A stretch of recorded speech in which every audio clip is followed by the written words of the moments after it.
जय महाकाल मेरे प्रिय मित्रों। चल रही है शनि की 7.5 तो पढ़ लीजिए ये व्रत कथा, बचे रहेंगे दुष्प्रभाव से। शनि की 7.5 और ढैया के दौरान शनिवार को व्रत रखने के साथ साथ शनिवार व्रत कथा का पढ़ना और सुनना विशेष रूप से लाभदायक होता है। तो आइए जानते हैं शनि देव की व्रत कथा। एक बार की बात है, सभी नवग्रहों तथा सूर्य, चंद्र, मंगल, बुध, बृहस्पति, शुक्र, शनि, राहु और केतु में विवाद छिड़ गया कि इनमें सबसे बड़ा कौन है। सभी आपस में लड़ने लगे और कोई निर्णय ना होने पर देवराज इंद्र के पास निर्णय कराने पहुंचे। इंद्रदेव घबरा गए और उन्होंने निर्णय करने में अपनी असमर्थता जताई, परंतु उन्होंने कहा कि इस पृथ्वी पर राजा विक्रमादित्य हैं जो कि अति न्यायप्रिय हैं, वे ही इसका निर्णय कर सकते हैं। सभी ग्रह एक साथ राजा विक्रमादित्य के पास पहुंचे और अपना विवाद बताया, साथ ही निर्णय के लिए कहा। राजा विक्रमादित्य इस समस्या से चिंतित थे क्योंकि वे जानते थे कि जिस किसी को भी वह छोटा बताया वही क्रोधित हो उठेगा। तब राजा को एक उपाय सूझा।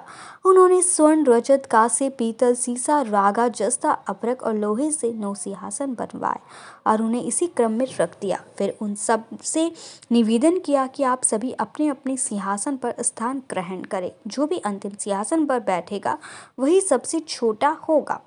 इसके अनुसार लोहा सिंहासन सबसे बाद में होने के कारण शनिदेव सबसे बाद में बैठे तो वही सबसे छोटे कहलाए। शनिदेव को लगा कि राजा ने ऐसा जानकर किया और वह गुस्से में राजा से बोले, राजा तू मुझे नहीं जानता। सूर्य एक राशि में 1 महीना, चंद्रमा 2.25 महीना और मंगल 1.5 महीना, बृहस्पति 13 महीना, वह बुध और शुक्र 1-1 महीने विचरण करते हैं, लेकिन मैं 2.5 से 7.5 साल तक रहता हूँ। बड़ों के मैंने विनाश किया है। श्री राम की 7.5 आई तो उन्हें वनवास हो गया। रावण की आई तो उनकी लंका को वानरों की सेना से हारना पड़ गया। अब तुम सावधान रहना। ऐसा कहकर कुपित होते शनिदेव वहां से चले गए। अन्य देवता खुशी खुशी चले गए। कुछ समय बाद राजा के 7.5 आई। तब शनिदेव घोड़ों के सौदागर बनकर वहां आए। उनके साथ कई बढ़िया घोड़े थे। राजा ने ये समाचार सुन अपने अक्षपाल को अच्छे घोड़े खरीदने की आज्ञा दी। उसने कई अच्छे घोड़े खरीदे। वह एक सर्वोत्तम घोड़े को राजा को सवारी हेतु दिया। राजा जो ही उस पर बैठा वह घोड़ा सरपट वन की ओर भागा। भीषण वन में पहुंच वह अंतर्ध्यान हो गया। अब राजा भूखा प्यासा भटकता रहा। तब एक ग्वाले ने उसे पानी पिलाया। राजा ने प्रसन्न होकर उसे अपनी अंगूठी दी। वह अंगूठी देकर राजा नगर को चल दिया और वहां अपना नाम उज्जैन निवासी विका बताया।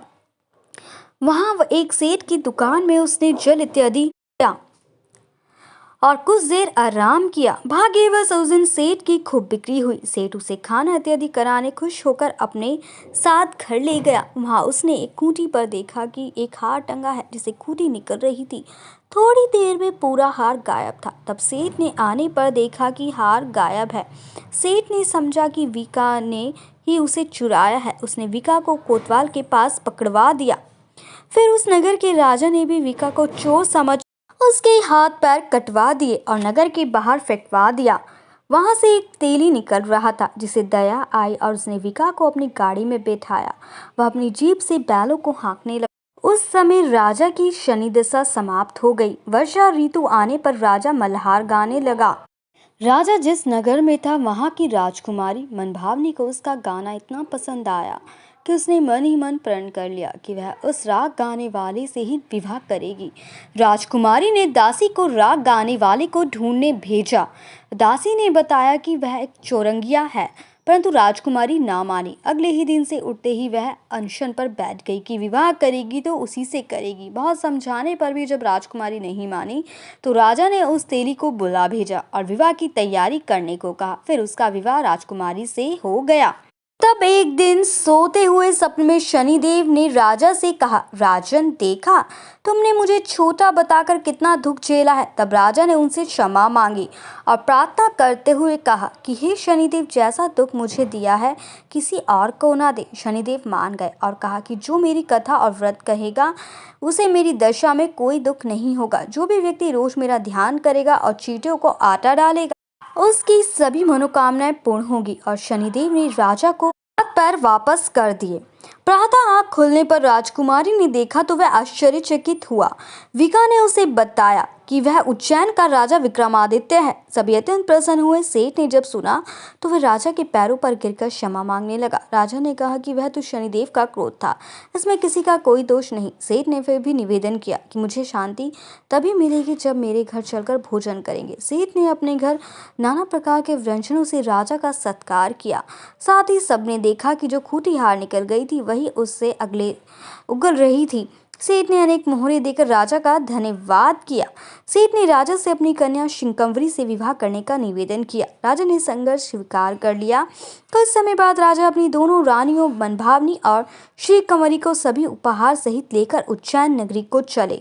वहां राजा के राज्यवासियों ने सीमा पर खूब आदर सत्कार किया। सारे नगर में दीपमाला बनाई गई।